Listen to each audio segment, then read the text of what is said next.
Hi guys, இப்போ நம்ம கசூர் வந்து செஞ்சாச்சு. இப்போ இதில் விட இது கம்மியாக தான் சவுண்டு வருது, இது நல்லாவே சவுண்டு வருது. இப்போ எப்படி வாசிக்கணும்னு பார்த்தீங்கன்னா பண்ணணும். அந்த பாட்டுலாம் பாடுறோம்ல, இந்த பாட்டு பாடுறது இதில் பாடலாம்.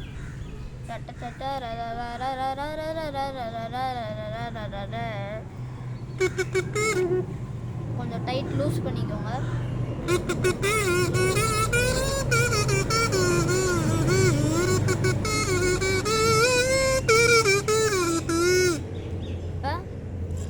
கசூர் குழந்தைங்களுக்கு கூட செஞ்சு கொடுக்கலாம். பிளாஸ்டிக்லாம் இங்கே தானே இருக்குது, இங்கே வந்து நாணல் தான் இருக்குது.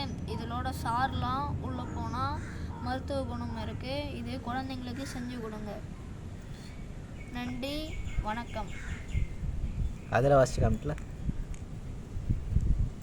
இப்போ இது எப்படி சவுண்டு வருதுன்னு பார்க்கலாமா?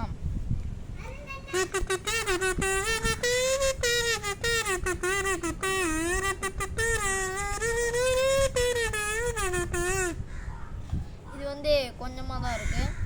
இப்போ இதுவே நல்லா இருக்குது. இதுதான் சவுண்டாக வருது. இதுவும் வீட்டை செஞ்சு பாருங்கள், யாரும் கடையில் வாங்காதீங்க. இது ரெண்டுத்தில் எது நல்லா இருக்குன்னு கமெண்ட் பண்ணுங்கள். பிடிச்சிருந்தா லைக் பண்ணுங்கள், எல்லாருக்கும் ஷேர் பண்ணுங்கள். அடுத்த சாங் கசூரில் என்ன வேணும்னு சொல்லுங்கள், நாங்கள் பாடி வீடியோ எடுத்து போடுறோம்.